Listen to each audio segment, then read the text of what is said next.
మెదక్ జిల్లా రామాయంపేట మండలం ప్రగతి ధర్మారం గ్రామంలో ఆషాఢం ఉత్సవాలు అంగరంగ వైభవంగా నిర్వహిస్తున్నారు. ఆషాఢ మాసం 2వ ఆదివారం పురస్కరించుకుని స్థానిక నల్లపోచమ్మ అమ్మవారికి ప్రత్యేక పూజలు, అభిషేకం కార్యక్రమాలు నిర్వహించారు. రెడ్డి సంఘం ఆధ్వర్యంలో బోనాల ఊరేగింపు నిర్వహించడం జరిగింది. ఈ బోనాల ఊరేగింపు కార్యక్రమంలో మాజీ ఎమ్మెల్యే మైనంపల్లి హనుమంతరావు పాల్గొని ప్రత్యేక పూజలు నిర్వహించారు. ఈ కార్యక్రమంలో టీపీసీసీ సభ్యులు చౌదరి సుప్రభాతరావు, టీపీసీసీ అధికార ప్రతినిధి రామచంద్ర గౌడ్, రమేష్ రెడ్డి, సిద్దిరాం రెడ్డి తదితరులు పాల్గొన్నారు.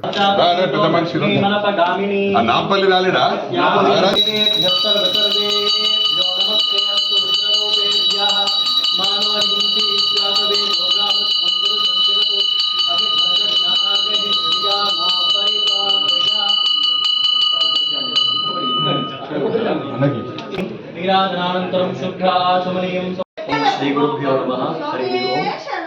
మన ధర్మారం గ్రామంలో పోచమ్మ తల్లికి అభిషేకము, పంచామృత అభిషేకము, వివిధ రకాలైన పూజలు, బోనాలు సమర్పించారు.